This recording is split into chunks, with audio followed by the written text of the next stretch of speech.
Dr. Reed, may I help you?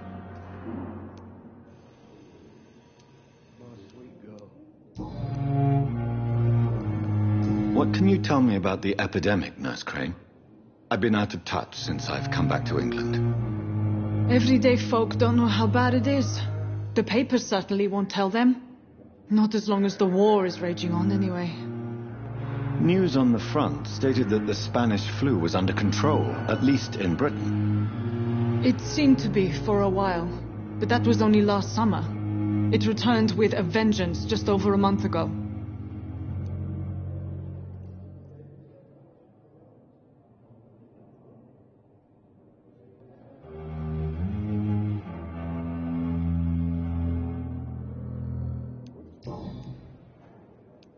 I'll see you later, Nurse Crane. Like a book. I never could keep anything from her.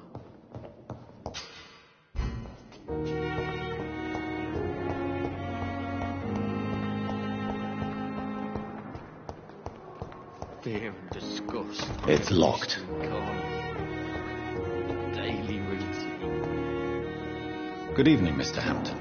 How do you feel? Dr. Reed, is it? Oh, sir, I must apologize for my behavior. What do you mean? I was not myself in the factory. Fear and exhaustion made me say awful things to you, I'm afraid. You remained perfectly nice and polite. A little delirious, perhaps. But who wouldn't be after enduring an abduction? Thank you, Doctor. That's a relief. Now all I need to do is rest and return to my flock.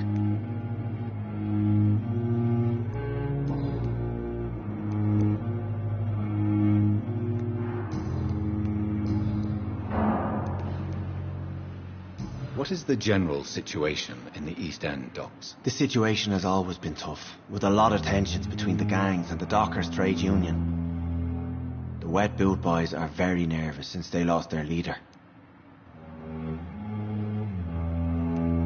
Who leads the gang now? Since Clay Cox went missing, it's his wife Edwina who runs the show, with the assistance of her minion, Booth Digby.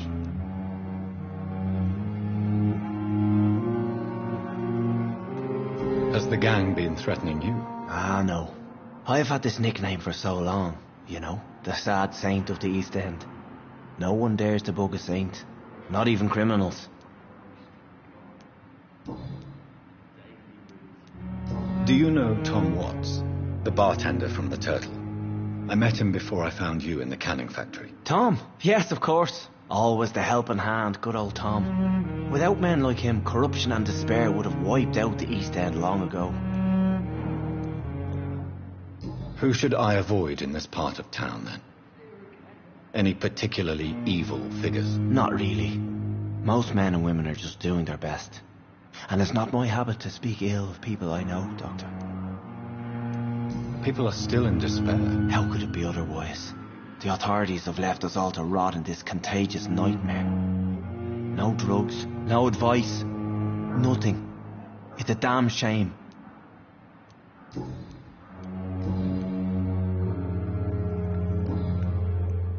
How did you end up in William Bishop's den? I had received alarming news about his recent behaviour. I went to his place and he refused to let me go.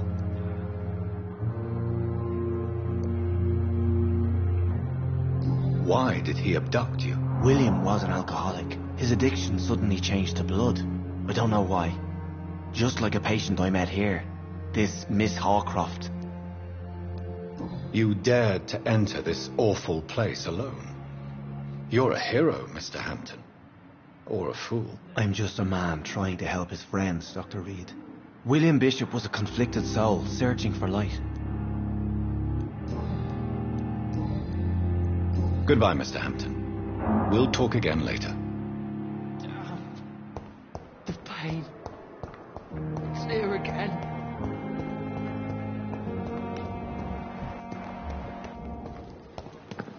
Another night with the glorious battalion of Pembroke.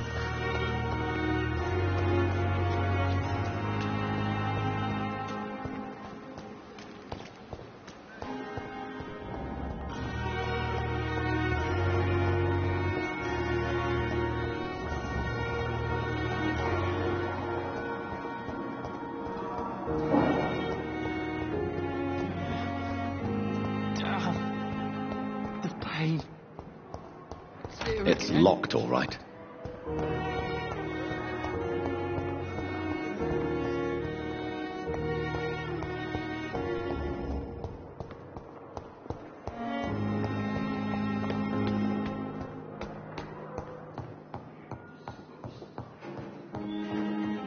I cannot enter.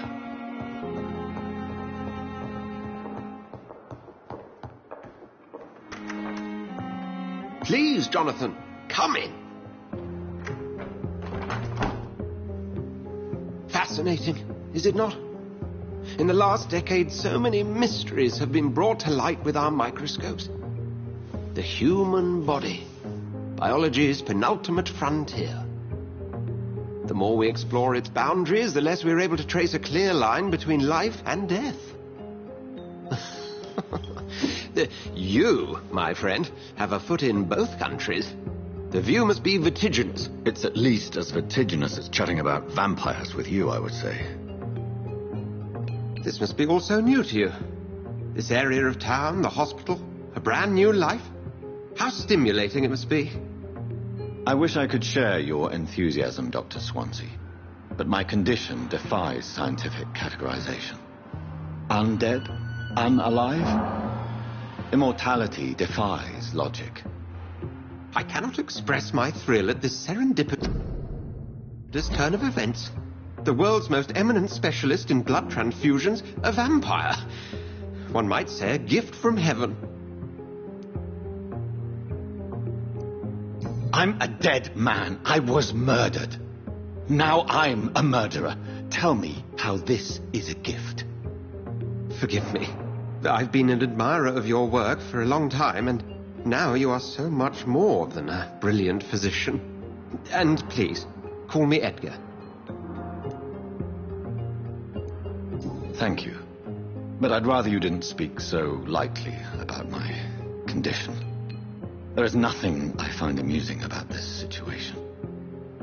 Very well. I have a task for you, Jonathan. Something that will require all your newfound skills. Please, go on. The Pembroke only survives through the generosity of our benefactors. Unfortunately, our main donor has found herself in a bit of a bind. Now, if you could help her out... A spokesman or politician is what you need. That's not my calling. And until I come to understand what has happened to me, I require discretion. Discretion is in order, Jonathan. Lady Ashbury has recently received rather indelicate correspondence that, if revealed, would jeopardize her position. And you would like me to eradicate this threat? By the stole, of course not. I would just like you to pay her a visit. Her ladyship is certainly near the tents outside, tending the sick. You can't miss her. Look for someone impossibly delicate. Accepted. I'll see what kind of trouble Lady Ashbury is in.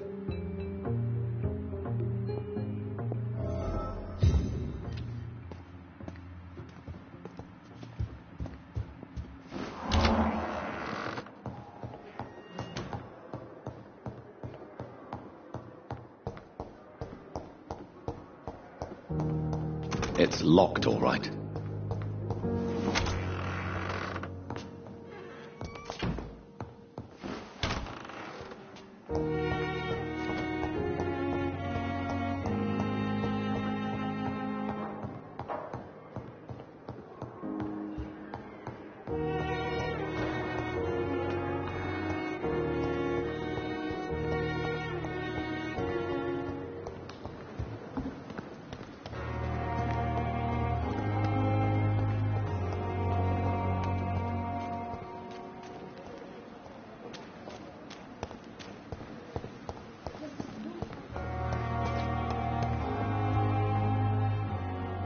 Flu took my dear wife, Emily. I take comfort knowing we'll soon be together again. Mr. Rainfield, that's no way to talk. You're in good hands here, and we'll be up again soon enough.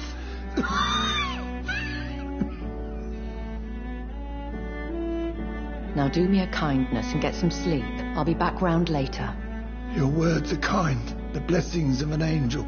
You're the sweet, sweet Lady of Mercy.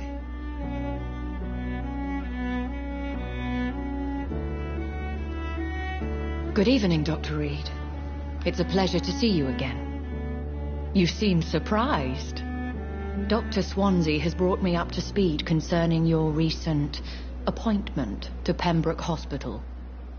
You're a the lady who saved me that night, before vanishing into thin air. I remember you from the pub with Dr. Swansea. Indeed. Allow me to introduce myself formally this time. My name is Lady Ashbury. I remember you well, in spite of the brevity of our encounter. It seems I'm the butt of a joke, or pigeon of a con. Dr. Swansea might have told me who I was going to meet. I know you're a man of action, Doctor, but take a moment to contemplate the terrain. In this war, discretion is both weapon and shield. I hope you're more disposed to answer my questions now. You must have countless questions, but our rather urgent matter first. Swansea has explained. My cover, if you prefer, has been compromised.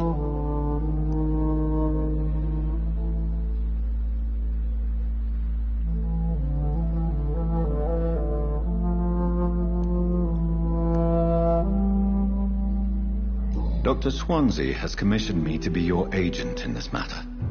You could start by explaining what's amiss. These past insufferable weeks, I've been the victim of extortion. I've made a first payment, but the blackmailer grows greedy. I must refuse his most recent demands. Please continue. Every detail is essential. I'm your man. My embarrassment in this matter is eclipsed only by my shame at having put the hospital at risk. The threat from our anonymous scoundrel is clear. A list of dates.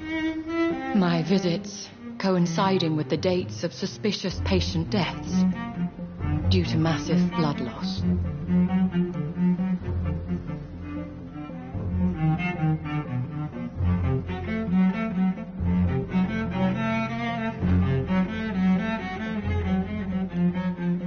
Is it true? Now aren't you the blunt one?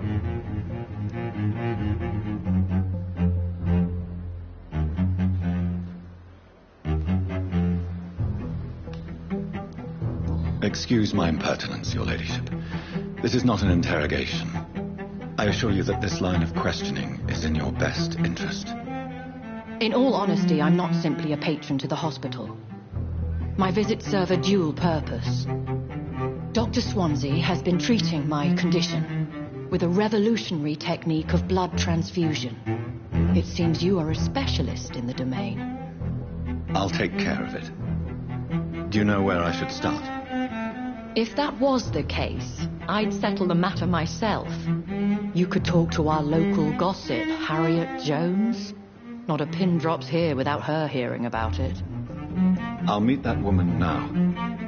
My life, as others know, is in your hands, Dr. Reed. I'm sure of your discretion, but I do fear your powers of persuasion will be put to the test. When this is resolved, I'll be your obligé. I'll answer all questions in regards of your condition.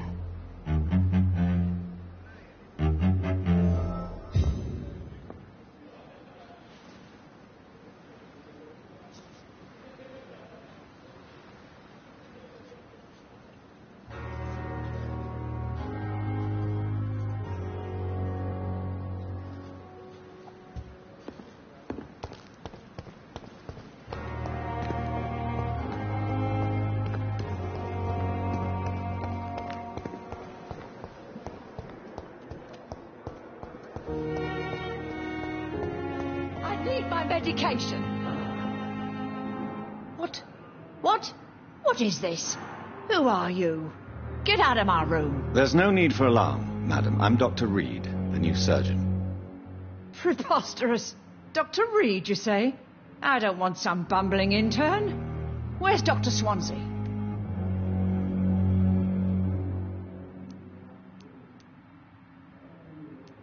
Dr. Swansea is quite busy. and I need you to help me get acclimated. I have many questions. How brave. Threatening an old defenseless woman. You know how long I've been a patient here? You've picked the wrong fight. I'm Harriet Jones. Harriet Jones? Indeed. I've been meaning to have a chat with you. You know what goes on here better than any other patient, I gather. Oh, better than any patient, nurse or doctor. I've seen so many vile undertakings. I heard there have been some despicable goings-on. Was there a case of blackmail? Blackmail? Wait. You're investigating something. This isn't a social call. One of those incompetent cunts slit a poor sod's vein.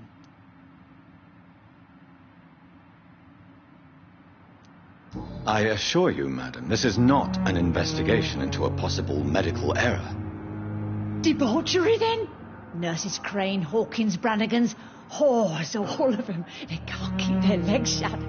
I've seen them scratching slutty sores. Really?